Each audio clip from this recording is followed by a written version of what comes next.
Dear students, Assalamu alaikum warahmatullah.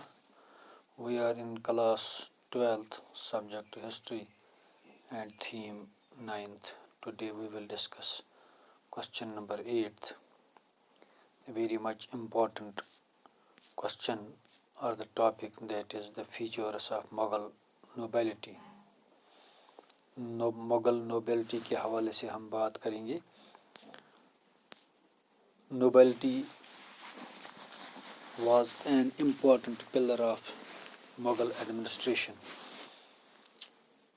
The most important feature of this administration, the recruitment rank of the nobility and relationship with the emperor. How the nobles were recruited, with whom consent or request the people were recruited. لوگوں کو کس طرح nobility میں جگہ ملتی تھی. How they work, what was the importance of the nobility. Mughal chronicles, especially the Akbarnama, have bequeathed a vision of empire in which agency rests almost solely with the emperor, while rest of the kingdom has been portrayed as the following his orders. If he looks more closely at the available information the histories provides us about the apparatus of the Mughal state, we may be able to understand the ways in which the imperial organization was dependent on the several different institutions. مطلب یہ ہے کہ Mughal administration کے جو مختلف pillars ہیں، مختلف institutions ہیں، جن کی وساطت سے ایڈمنسٹریشن جو رولرس تھے، جو بادشاہ لوگ تھے، کس طرح چلاتے تھے، ان کو کس طرح ریکروٹ کرتے تھے، وہ کس طرح اسٹیٹ میں رول پلے کرتے تھے. How much they were loyal to the king and they were the effective or the very important officials in the administration. ان کو کس طرح جگہ ملتی تھی، پھر وہ کس طرح لائلٹی دکھاتے تھے، ایڈمنسٹریشن میں ان کا کیسا رول تھا. Number 2, the most important pillar of the Mughal state was the nobility. The nobility was recruited from diverse ethnic and religious groups, which ensured that no faction was large enough to challenge the authority of the state. سب سے پہلے جو بات تھی nobility کے حوالے سے، میر بخشی کے تجویز پہ لوگوں کو ریکروٹ کیا جاتا تھا، اور وہ لائلٹی کے حوالے سے بہت ہی اہم مانے جاتے تھے. They remained very much loyal to the king and the royal family.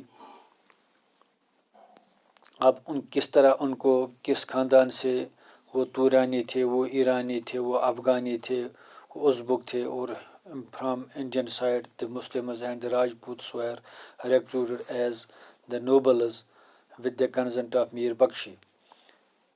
تو یہ بہت ہی امپورٹنٹ اتھارٹی تھی، important pillar of the administration تھا.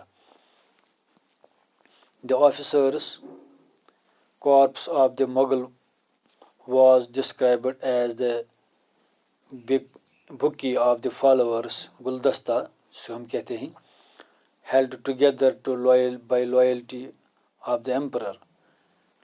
نوبلٹی کے حوالے سے کہا جاتا ہے کہ یہ ایک ایڈمنسٹریشن کا گلدستہ تھا، یہ ایڈمنسٹریشن کا بکی تھا، یہ فیس آف دا ایڈمنسٹریشن تھے. یعنی خاص خاص لوگ، خاص خاص ذات سے، خاص خاص قبیلے سے، خاص خاص ٹرائبل سے، ان لوگوں کو جو سب سے طاقتور مانے جاتے تھے، افیکٹو مانے جاتے تھے. فار ایگزامپل وہ توران سے، ایران سے، ازبک سے، افغان سے جو بھی جو واریئرس تھے، بہت ہی بریو پیپل تھے، ان کو ایڈمنسٹریشن کے حوالے سے نوبلٹی میں تعینات کیا جاتا تھا. اس کے علاوہ جو ہندوستان میں سب سے پہلے Rajputs from Hindus and Indian Muslims جو اچھے خاصے مانے جاتے تھے، طاقتور مانے جاتے تھے، واریئرز مانے جاتے تھے، بہادر مانے جاتے تھے، ان کو نوبلٹی میں جگہ ملتی تھی ود دا کنسنٹ آف میر بخشی. تو یہ پورا نوبلٹی کا جو فیکشن تھا، نوبلٹی کا جو گروپ تھا، یہ تو حکومت کا گلدستہ مانا جاتا تھا.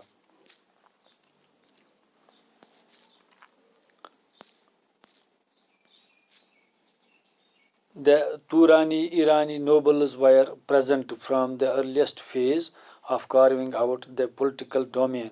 Many had accompanied Humayun, others migrated later to the Mughal court. وہ تو چاہے وہ اپنے ساتھ انہوں نے لائے تھے جو اس طرح توران سے، ایران سے، ازبک سے، افغان سے. ان کے علاوہ جو لوکلز تھے وہ تو ان کے ساتھ ہمیشہ رہا کرتے تھے، اور انہیں جو ٹرسٹ وردی پیپل تھے انہیں نوبلٹی میں جگہ ملتی تھی. The holders of the government offices was given the rank of mansab comprising two numerical designations zat and the sawar.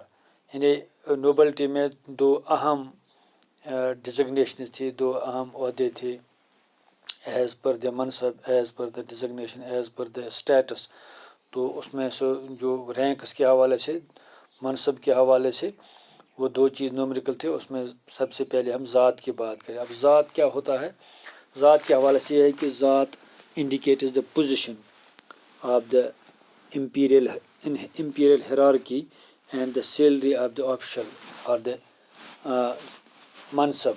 یعنی جو ذات تھا وہ کیسے، وہ پوزیشن، ان کی پوزیشن کیسے تھی، تنخواہ کے حوالے سے، منصب کے حوالے سے، اور جو بیوروکریسی میں اس کا ڈیزگنیشن تھا، اس کی جو ہیرارکی میں اس کی جو پوزیشن تھی. It indicates the position of the official اور دا منصبدار، which was indicates the position of the imperial hierarchy and the salary of the official or the mansab. یعنی ان کی کیسی تنخواہ تھی اور کس رینج میں تھی، کس گروپ میں تھا وہ. it indicates the position of the mansabdar. Sawar, which indicates the number of horsemen he was required to maintain in service. اور سوار کے حوالے سے اس کے ماتحت اس کے سروس میں کتنے ہارس مین تھے، جو لڑنے والے فوجی تھے، منصبدار تھے، اور وہ کتنے ہارس کے اس کے ماتحت کتنے وہ گھوڑ سوار واریئرس تھے، گھوڑ سوار فوجی تھے اس کے ماتحت میں. تو یہ اٹ انڈیکیٹس دا سوار. اینڈ ذات انڈیکیٹس دا رینک اور دا پوزیشن اور دا hierarchy in the bureaucracy. For members of the nobility, imperial service was a way of acquiring power, wealth, and the highest position possible, reputation. A person wishing to join the service petitioned through a noble who presented a tajweez to the emperor. یعنی اگر کسی کو nobility کے حوالے سے اپنے آپ کو ریکروٹ کرنا تھا، وہ چاہتا تھا کہ میں نوبلٹی میں ریکروٹ ہو جاؤں، جو کہیں جگہ ملے، تو اس کے لیے ایک طریقہ تھا کہ وہ ایک میر بخشی کے وساطت سے اپنی تجویز رکھتا تھا کہ یہ آنا چاہتا ہے، جوائن کرنا چاہتا ہے، اس کی پوزیشن ہے، اس کی ڈیزگنیشن ہے، کس رینک سے، وہ کس خاندان سے ہے، وہ کس قبیلے سے وہ تھا، اور کتنا وہ اس کی پوزیشن ہے. تو اس حوالے سے اس کو جگہ ملتی تھی نوبلٹی میں. یعنی اس کے لیے باضابطہ طور ایک تجویز رکھنی تھی ایمپرر کے سامنے. ایمپرر جب اس کو اوکے کرتا تب جا کر وہ نوبلٹی میں اپنی جگہ پا سکتا تھا. If the applicant was found suitable, a mansab was granted to him. The Mir Bakshi or the Paymaster General stood in open court on the right of the emperor and presented all candidates for appointment or promotions. یعنی جن کی recruitment یا جن کی promotion ہوا کرتے تھے وہ ایک جوائنٹ اور اوپن ہال میں پے ماسٹر جنرل جو ایمپرر بادشاہ کے رائٹ سائڈ میں رہا کرتا تھا وہ ان کی تجویز رکھتا تھا، ان کی سفارش کرتا تھا جنرل ہال میں، اور ان کی پروموشن اور ان کی ریکروٹمنٹ ہوا کرتی تھی in particular in presence of the emperor. There were two other important ministers at the center, the Devani Ala or the finance minister, or Sadr Sudur the minister of grants اور مدد معاش. یعنی ان کے علاوہ پے master general کے علاوہ nobility میں جو دو اہم منتریز تھے ان میں فائنانس منسٹر تھے جس کو دیوان اعلیٰ بھی کہتا ہیں، اور نیکسٹ جو صدر صدور جو گرانٹس جو مدد معاش جو فائنانس کے علاوہ ریلیجس اپوائنٹمنٹس ریلیجس کنٹریبیوشنز وہ جو انہیں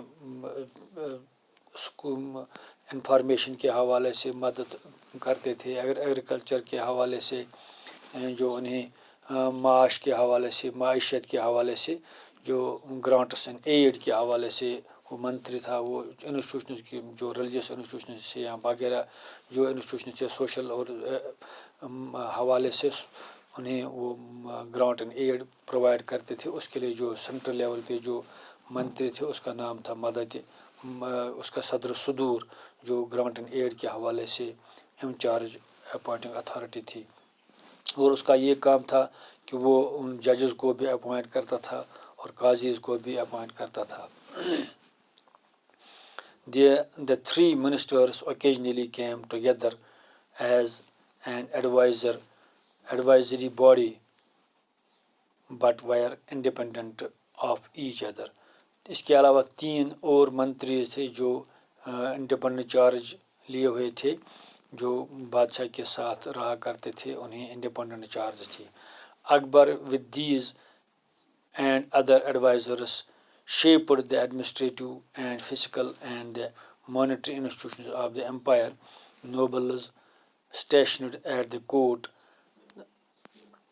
تعینات رقب were the reserve force to have deputed to a province or a military campaign. یعنی بادشاہ کے ساتھ ملٹری کمپین میں یا کسی پروونس میں جانے کے لیے، اسٹیٹ میں جانے کے لیے، کہیں بھی اپنے علاقے میں جانے کے لیے ان کے ساتھ یہ دستے میں ان کے ساتھ کہ وہ گروپ میں وہ منتریز ہوا کرتے تھے جو نوبلٹی کے حوالے سے بہت ہی اہمیت کے حامل تھے. Nobles were duty bound to appear twice a day to express submission there to the emperor. نوبلز کے لیے وہ ڈیوٹی تھی، ان کے لیے وہ ضروری تھا، ان کے لیے مجبوری تھی کہ وہ بادشاہ کے سامنے، بلکہ بادشاہ کو وہ ڈیوٹی باؤنڈ اتنے تھے کہ وہ ہر ایک دن میں 2 بار اپنی سبمیشن ایمپرر کے سامنے دکھائیں، وہ اپنے آپ کو بادشاہ کے سامنے پیش کریں. They also had to share the responsibility of guarding the emperor and his household around the clock. ایک اور یہ کام بھی نوبلٹی کا تھا کہ وہ ہاؤس ہولڈ، جس کے بارے میں ہم نے اس سے پہلے پڑھا ہے کہ وہ بادشاہ کی جو رائل فیملی ہے، رائل دستہ ہے، اس کی بھی رکھوالی کرے، اس ہاؤس ہولڈ کی بھی لک آفٹر کرے. It was the duty of nobles to look after the household of the emperor. وہ بادشاہ کی حرم، بادشاہ کی فیملی، بادشاہ کے لوکل معاملات کو بھی لک آفٹر کرنے میں، اس کی تعیناتی میں، اس کی حفاظت میں اپنا رول پلے کرے. So this was for today's the features of nobility.